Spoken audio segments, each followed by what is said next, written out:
Assalamualaikum warahmatullahi wabarakatuh. Perkenalkan, nama saya Devi Rahmawati dengan NIM 18060087.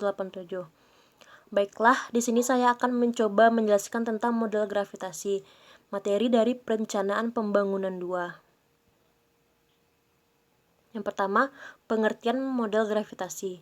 Gravity model adalah salah satu model yang banyak digunakan dalam perencanaan wilayah. Model ini membantu perencana wilayah untuk memperkirakan daya tarik suatu lokasi dibandingkan dengan lokasi lain di sekitarnya. Sehingga pemodelan ini bisa digunakan untuk simulasi apakah suatu fasilitas itu dibangun pada lokasi tersebut atau sebaiknya mencari lokasi lain yang lebih sesuai. Model ini juga dapat digunakan untuk memperkirakan besarnya arus lalu lintas pada ruas jalan tertentu, berdasarkan daya tarik masing-masing pemukiman, banyaknya pelanggan untuk suatu kompleks pasar, berdasarkan daya tarik masing-masing pasar, banyaknya murid sekolah untuk masing-masing lokasi, banyaknya masyarakat yang berobat pada berbagai lokasi tempat berobat. Model ini juga banyak dipakai dalam perencanaan transportasi untuk melihat besarnya arus lalu lintas ke suatu lokasi dengan daya tarik lokasi tersebut. Dengan demikian, dapat diperkirakan volume arus lalu lintas dan lebar jalan yang perlu dibangun sesuai volume tersebut. Selanjutnya ada perumusan model gravitasi. Dalam model gravitasi, daerah dimisalkan sebagai suatu massa. Massa tersebut dibentuk sesuai dengan beberapa prinsip yang menentukan bentuk keseluruhan. Isard 1969. Untuk mengembangkan konsep model gravitasi akan dikemukakan ilustrasi sederhana. Misalkan, suatu daerah X terbagi-bagi dalam beberapa subdaerah. Jumlah penduduk daerah X yaitu P jiwa. Misalkan, diketahui pula jumlah perjalanan yang dilakukan oleh penduduk X ialah T. Perbedaan yang ada di dalam tiap-tiap subdaerah, pendapatan, pembagian penduduk berdasarkan umur, dan sebagainya diabaikan.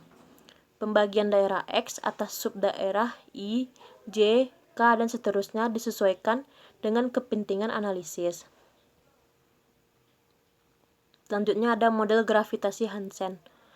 Model ini dikembangkan oleh W.G. Hansen 1959 yang dirancang untuk meramalkan pertumbuhan populasi lokasi. Dengan demikian, model ini merupakan model lokasi. Model ini didasarkan pada suatu asumsi bahwa aksesibilitas kesempatan kerja merupakan faktor utama yang menentukan pertumbuhan populasi lokasi. Hansen menyatakan bahwa hubungan di antara populasi, lokasi, dan kesempatan kerja dapat dinyatakan dalam bentuk indeks aksesibilitas yang mendefinisikan untuk setiap zona mempunyai aksesibilitas kesempatan kerja. Indeks aksesibilitas dihitung sebagai berikut. AIJ sama dengan EJ per D pangkat BIJ, di mana AIJ sama dengan indeks aksesibilitas dari zona I dalam hubungannya dengan zona J. EJ sama dengan total kesempatan kerja dalam zona J. DIJ sama dengan jarak di antara zona I dan zona J. B sama dengan eksponen dari jarak.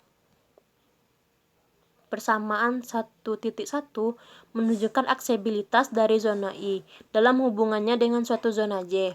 Indeks keseluruhan untuk zona I adalah jumlah dari semua indeks individual, yaitu AI sama dengan sigma I EJ per D pangkat BIJ.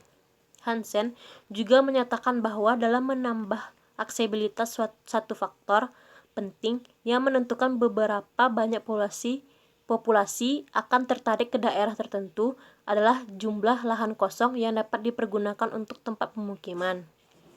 Ia menamakannya sebagai kapasitas tanah milik dari suatu zona dan menyatakan bahwa aksesibilitas dan kapasitas tanah atau lahan untuk pemukiman dapat dikombinasikan melalui perhitungan suatu indeks pengembangan potensial yang diperoleh melalui penggandaan indeks aksesibilitas dengan kapasitas lahan.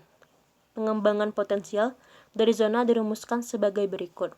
DI sama dengan AI kali HI, di mana HI adalah kapasitas lahan kosong untuk pemukiman di zona I.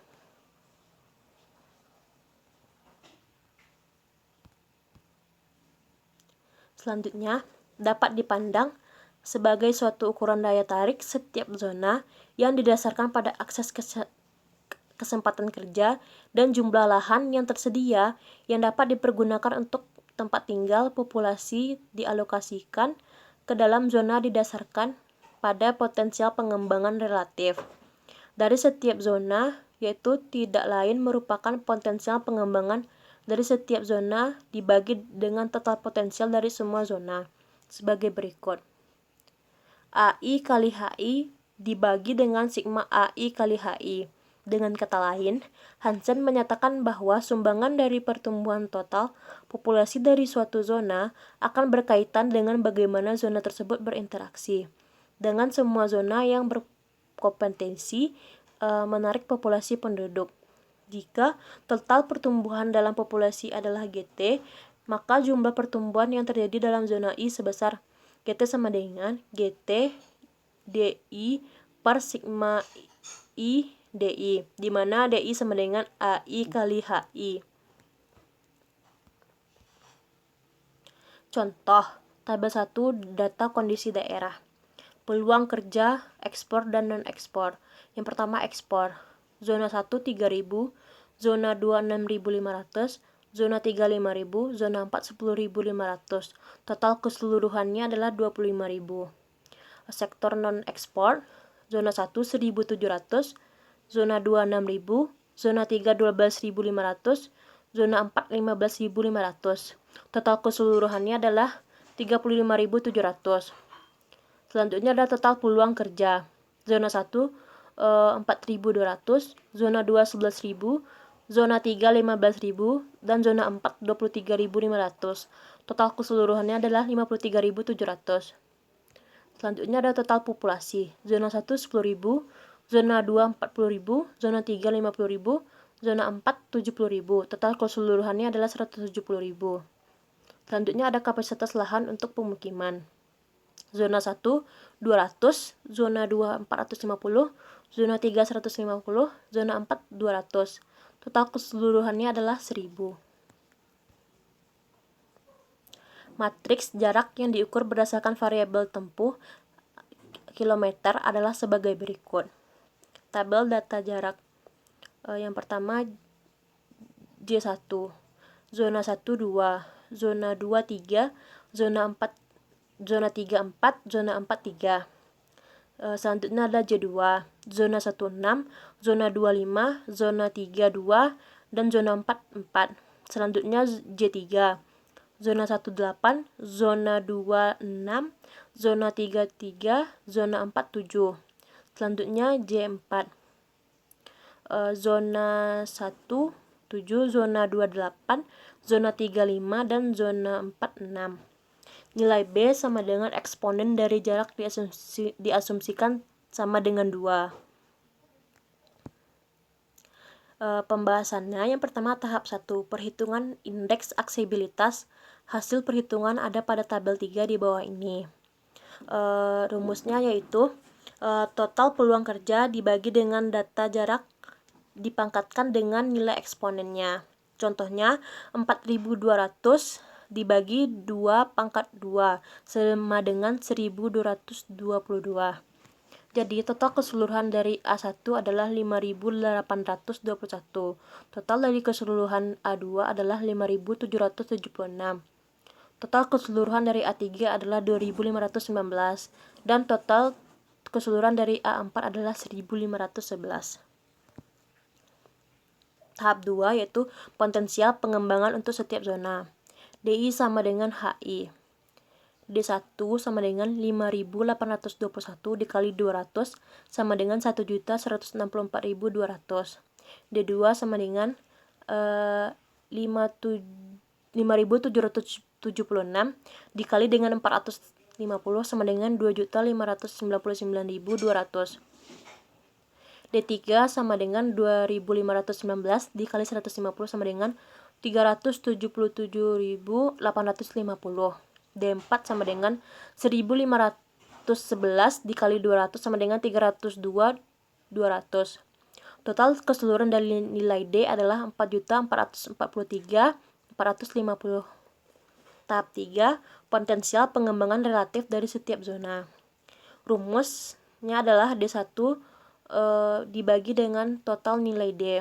Untuk zona 1, hasilnya adalah 0,26 2003. Untuk zona 2 adalah 0,584951. Untuk zona 3 adalah 0,085035. Untuk zona 4 adalah 0,668010. Totalnya adalah 1. Tahap 4. Peramalan pertumbuhan populasi setiap zona. Tabel 4 hasil peramalan pertumbuhan populasi. Total populasi adalah GT sama dengan 170.000. Maka perkiraan alokasi distribusi populasi ke setiap zona adalah rumus sama dengan total populasi dikali nilai potensial pengembangan relatif sama dengan 170.000 dikali dengan 0,26 2003 sama dengan 44.540,51. Maka zona 1 jumlah pertumbuhan populasi adalah 44.540,51. Zona 2 99.441,67. Zona 3 14.455,95. Zona 4 11.561,7. Total keseluruhannya adalah 170. Kesimpulannya, dari hasil peramalan pertumbuhan populasi, maka diperoleh hasil bahwa tingkat pertumbuhan yang tinggi ada di zona 2, zona 1, zona 3, dan zona 4. Zona 2 bisa dikatakan sebagai pusat pertumbuhan baru karena didukung dengan ketersediaan lapangan kerja yang lumayan banyak dan area untuk pemukiman juga cukup luas. Sedangkan zona 4 dikatakan daerah yang sudah sangat padat. Untuk bertahun-tahun mendatang, zona tersebut sudah tidak bisa dikembangkan lagi. Berdasarkan hasil peramalan di atas, bisa dipakai untuk membuat perencanaan untuk mengantisipasi keadaan yang terjadi di masa mendatang. Perencanaan tersebut meliputi persediaan fasilitas umum, sarana, transportasi, perumahan, pusat pembelanjaan, dan sebagainya. Baiklah, hanya itu yang dapat saya sampaikan. Wabillahi taufiq wa hidayah. Wassalamualaikum warahmatullahi wabarakatuh.